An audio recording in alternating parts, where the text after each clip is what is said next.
आंध्र प्रदेश के गवर्नर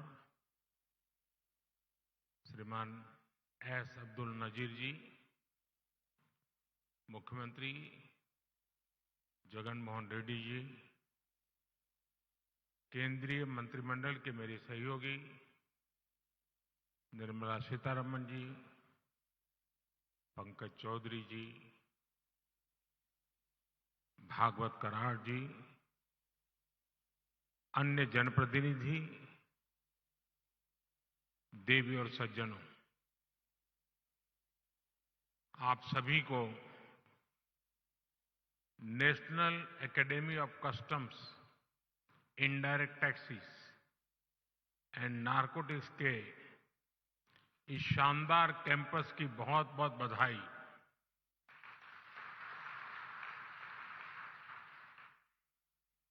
जिस श्री सत्य साई जिले में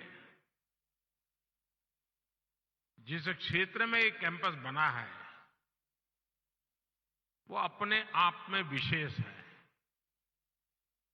ये क्षेत्र अध्यात्म, राष्ट्र निर्माण और सुशासन से जुड़ी हमारी विरासत का प्रतिनिधित्व करता है। आप सब जानते हैं कि पुट्टपर्ती में श्री सत्य साईं बाबा की जन्मस्थली है।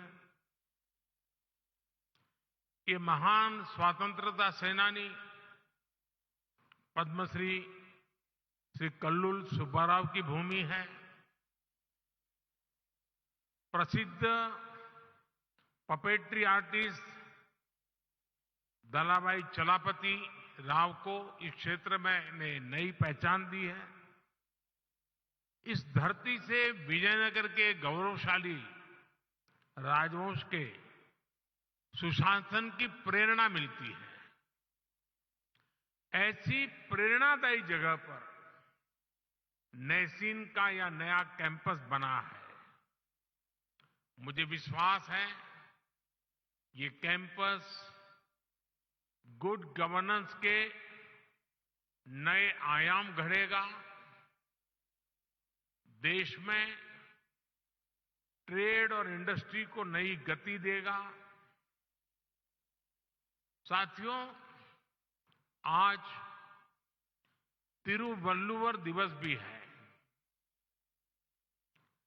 संत तिरुवल्लुवर ने कहा था, ओरू पोरुलम उल्गू पोरुलम तनवोन्नार तिरुपोलम वेंदन पोळु, यानी राजस्व के रूप में प्राप्त राजकीय कर और शत्रु से जीते हुए धन पर राजा का ही अधिकार होता है। अब लोकतंत्र में राजा तो होते नहीं, राजा तो प्रजा होती है और सरकार प्रजा की सेवा का काम करती है। इसलिए सरकार को पर्याप्त राजस्व मिलता रहे, उसमें आपकी बहुत बड़ी भूमिका है। साथियों, यहां आने से पहले मुझे पवित्र लेपाक्षी में वीरभद्र मंदिर जाने का सौभाग्य मिला है। मंदिर में मुझे रंगनाथा रामायण सुनने का अवसर मिला। मैंने वहां भक्तों के साथ भजन कीर्तन में भी हिस्सा लिया। मान्यता का है कि यहीं पास में भगवान श्री राम का जटायु से संवाद हुआ था। आप जानते हैं कि अयोध्या में श्री राम के भव्य मंदिर में प्राण प्रतिष्ठा से पूर्व मेरा 11 दिन का व्रत अनुष्ठान चल रहा है। ऐसी पुण्य अवधि में यहां ईश्वर से साक्षात आशीर्वाद पाकर मैं धन्य हो गया। आजकल तो पूरा देश राममय है, राम जी की भक्ति में सराबोर है। लेकिन साथियों, प्रभु श्री राम का जीवन विस्तार, उनकी प्रेरणा, आस्था भक्ति के दायरे से कहीं ज्यादा है। प्रभु राम गवर्नेंस के, समाज जीवन में सुशासन के ऐसे प्रतीक हैं जो आपके संस्थान के लिए भी बहुत बड़ी प्रेरणा बन सकते हैं। साथियों, महात्मा गांधी कहते थे कि राम राज्य का विचार ही सच्चे लोकतंत्र का विचार है। गांधी जी ने ऐसा कहने के पीछे वर्षों का उनका अध्ययन था, उनका दर्शन था। राम राज्य यानी एक ऐसा लोकतंत्र जहां हर नागरिक की आवाज सुनी जाती थी और उसे उचित सम्मान मिलता था। राम राज्य वासियों से कहा गया है, जो राम राज्य के निवासी थे, वहां के नागरिक थे, उनके लिए कहा गया है, राम राज्य वासित्वम प्रोच्छस्वते शिरम न्यायार्थम युद्धस्व सर्वेषु समम चर परिपालय दुर्बलम विद्धि धर्मवरम प्रोच्चयस्वते शिरम राम राज्यवासीत्वम। अर्थात राम राज्यवासियों, अपना मस्तक ऊंचा रखो, न्याय के लिए लड़ो, सबको समान मानो, कमजोर की रक्षा करो, धर्म को सबसे ऊंचा जानो, अपना मस्तक ऊंचा रखो, तुम राम राज्य के वासी हो। राम राज्य सुशासन के इन्हीं 4 स्तंभों पर खड़ा था, जहां सम्मान से, बिना भय के हर कोई सिर ऊंचा करके चल सके, जहां हर नागरिक के साथ समान व्यवहार हो, जहां कमजोर की सुरक्षा हो और जहां धर्म यानी कर्तव्य सर्वोपरि हो। आज 21वीं सदी के आपके आधुनिक संस्थान के 4 सबसे बड़े ध्येय यही तो है। एक, एडमिनिस्ट्रेटर के रूप में रूल्स और रेगुलेशंस को लागू करने वाली इकाई के रूप में आपको इस बात को हमेशा याद रखना है। साथियों, नैसिन का रोल देश को एक आधुनिक इकोसिस्टम देने का है। एक ऐसा इकोसिस्टम जो देश में व्यापार कारोबार को आसान बना सके, जो भारत को ग्लोबल ट्रेड का अहम पार्टनर बनाने के लिए और फ्रेंडली माहौल बना सके, जो टैक्स, कस्टम्स, नारकोटिक्स जैसे विषयों के माध्यम से देश में ईज ऑफ डूइंग बिजनेस को प्रमोट करे और जो गलत प्रैक्टिसेस से सख्ती से निपटे।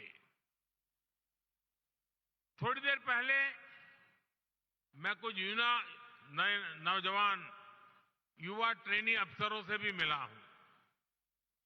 ये अमृत काल को नेतृत्व देने वाली कर्म योगियों की अमृत पीढ़ी है।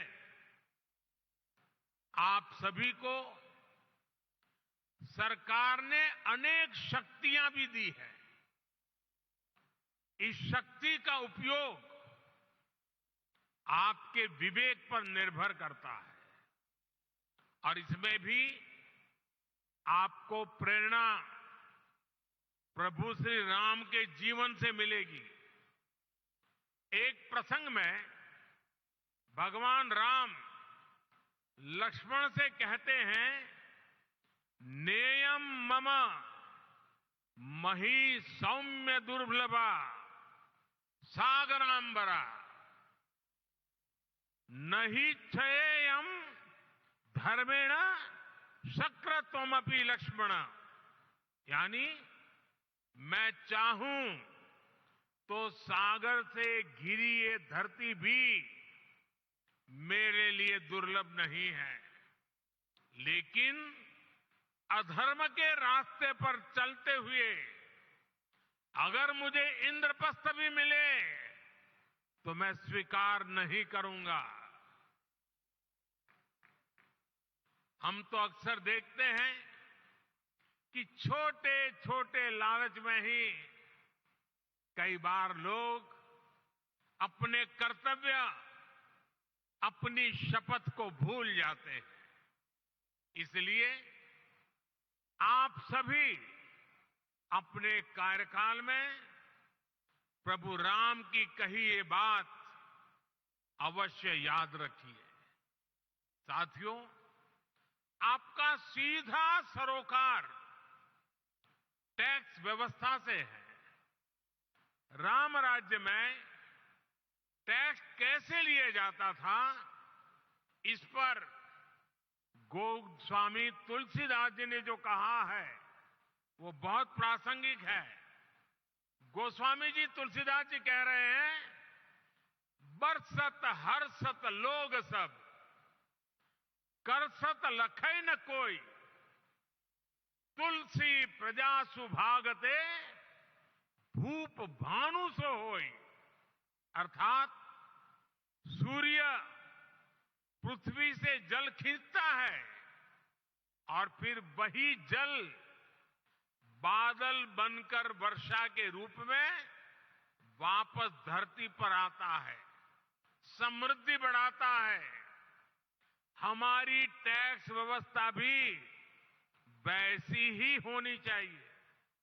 हमारा प्रयास होना चाहिए कि जनता से लिए टैक्स की पाई पाई जन कल्याण में लगे और वो समृद्धि को प्रोत्साहित करे। आप अध्ययन करेंगे तो इसी प्रेरणा से हमने बीते 10 वर्षों में टैक्स सिस्टम में बहुत बड़े रिफॉर्म किए।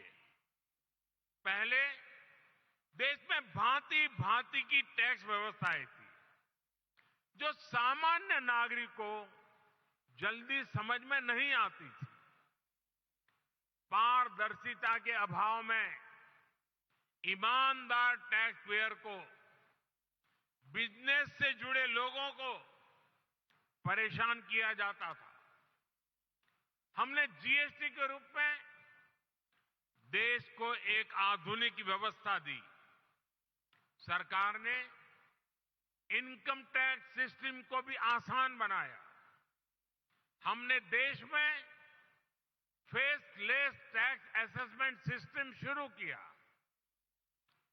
इन सारे रिफॉर्म्स के कारण आज देश में रिकॉर्ड टैक्स कलेक्शन हो रहा है और जब सरकार का टैक्स कलेक्शन बढ़ा है तो सरकार जनता का पैसा विभिन्न योजनाओं के जरिए जनता को लौटा भी रहा है।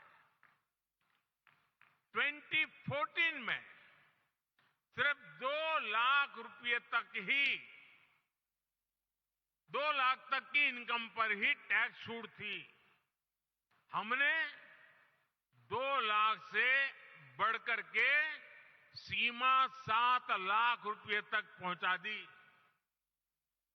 2014 के बाद से हमारी सरकार ने टैक्स में जो छूट दी है, जो रिफॉर्म किए हैं, उससे देशवासियों को करीब करीब 2.5 लाख करोड़ रुपए टैक्स की बचत हुई है।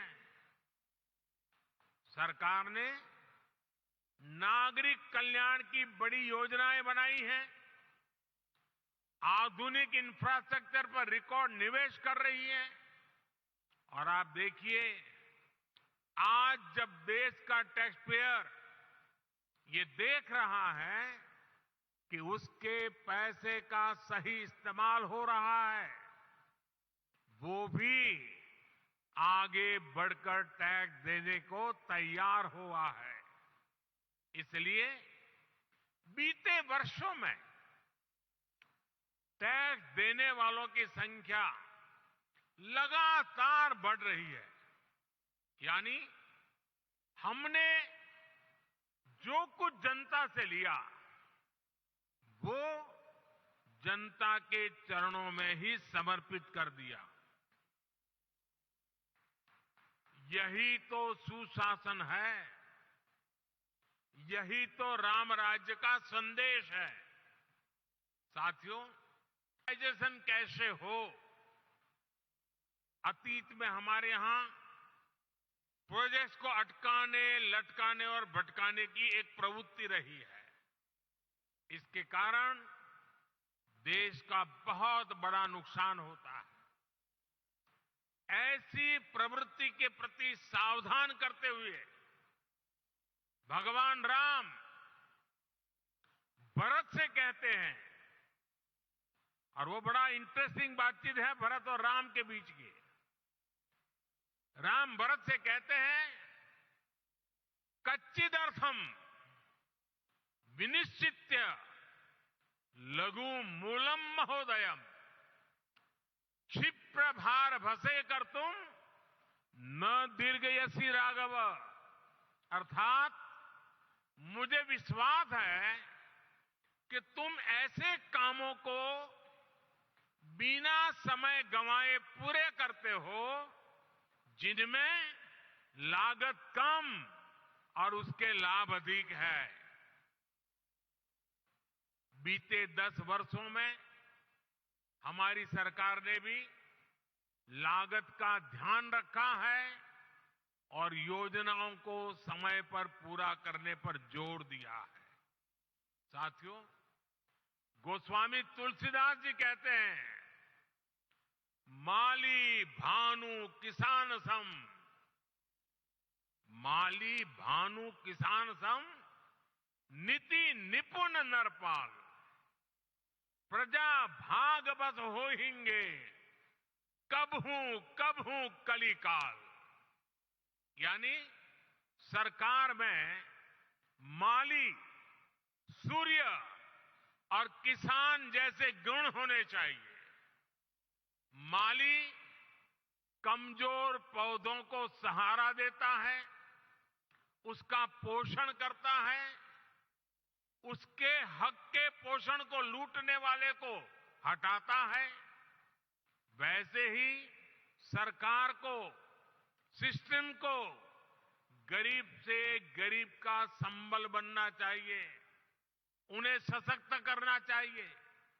सूर्य भी अंधेरे का नाश करता है, वातावरण की शुद्धि करता है और बारिश में मदद करता है।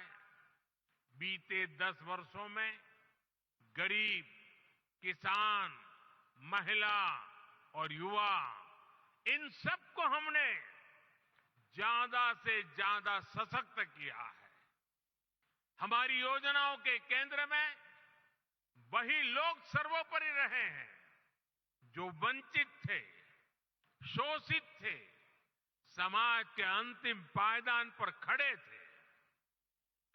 बीते 10 वर्षों में लगभग 10 करोड़ फर्जी नामों को हमने कागजों से बाहर किया है। आज दिल्ली से निकला एक एक पैसा उस लाभार्थी के बैंक अकाउंट में पहुंचता है जो इसका हकदार है। भ्रष्टाचार के विरुद्ध लड़ाई, भ्रष्टाचारियों पर एक्शन सरकार की प्राथमिकता रही है। आप सभी को इन्हीं प्राथमिकताओं को ध्यान में रखकर अपना कार्य करना ही चाहिए। साथियों, राष्ट्र के विकास के लिए राज्य का विकास, इस भावना के साथ जो काम हुआ है, इसके सुखद परिणाम आज हमें मिल रहे हैं। आपको कल रिलीज हुई नीति आयोग की ताजा रिपोर्ट की जानकारी अवश्य हुई होगी। जब कोई सरकार गरीबों के प्रति संवेदनशील होती है, जब कोई सरकार साफ नीयत से गरीबों की परेशानी दूर करने के लिए काम करती है, तो उसके परिणाम भी निकलते हैं। नीति आयोग ने कहा है कि हमारी सरकार के 9 साल में देश में करीब करीब 25 करोड़ लोग गरीबी से बाहर निकले हैं। जिस देश में दशकों तक गरीबी हटाओ के नारे दिए जाते रहे, उस देश में सिर्फ 9 साल में करीब 25 करोड़ लोगों का गरीबी से बाहर निकलना ऐतिहासिक है, अभूतपूर्व है। 2014 में सरकार में आने के बाद से हमारी सरकार ने जिस तरह गरीब कल्याण को प्राथमिकता दी, ये उसका नतीजा है। मेरा हमेशा से ये मानना है कि देश के गरीब में वो सामर्थ्य है कि अगर उसे साधन दिए जाएं, संसाधन दिए जाएं, तो वो गरीबी को खुद परास्त कर देगा। आज हम यही होता हुआ देख रहे हैं। हमारी सरकार ने गरीबों की सेहत पर खर्च किया, शिक्षा पर खर्च किया, रोजगार स्वरोजगार पर खर्च किया, उनकी सुविधाएं बढ़ाई, और जब गरीब का सामर्थ्य बढ़ा, उसे सुविधा मिली, तो वो गरीबी को परास्त करके सीना तानकर गरीबी से बाहर निकलने लगा। 22 जनवरी को अयोध्या में राम मंदिर में प्राण प्रतिष्ठा से पहले एक और शुभ समाचार देश को मिला है। भारत में गरीबी कम हो सकती है, ये बात हर किसी को एक नए विश्वास से भरने वाली है, देश का आत्मविश्वास बढ़ाने वाली है। भारत में कम होती है गरीबी, देश में नियो मिडिल क्लास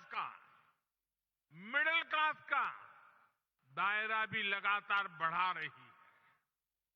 आप इकोनॉमी की दुनिया के लोग जानते हैं कि नियो मिडिल क्लास का बढ़ता हुआ ये दायरा इकोनॉमिक एक्टिविटीज को कितना ज्यादा बढ़ाने जा रहा है। निश्चित तौर पर ऐसे में आपको नैसीन को और ज्यादा गंभीरता के साथ अपना दायित्व निभाना है। साथियों, आपको याद होगा, लाल किले से मैंने सबका प्रयास की बात कही थी। सबका प्रयास का महत्व क्या होता है, इसका उत्तर भी हमें प्रभु श्री राम के जीवन से ही मिलता है। श्री राम के सामने विद्वान, बलशाली और संपन्न लंकाधिपति रावण की विराट चुनौती थी। इसके लिए उन्होंने छोटे छोटे संसाधनों, हर प्रकार के जीवों को इकट्ठा किया। उनके साझे प्रयासों को एक विराट शक्ति में बदला और अंत में सफलता राम जी को ही मिली। ऐसे ही विकसित भारत के निर्माण में भी हर अधिकारी, हर कर्मचारी, हर नागरिक की अहम भूमिका है। देश में आय के साधन बढ़े, देश में निवेश बढ़े, देश में व्यापार कारोबार करना आसान हो, इसके लिए हम सभी को मिलकर काम करना है। सबका प्रयास, इस मंत्र को लेकर के चलना है। नैसीन का यह नया कैंपस अमृतकाल में सुशासन की प्रेरणा स्थली बने, इसी कामना के साथ आप सभी को फिर से बहुत बहुत बधाई, धन्यवाद।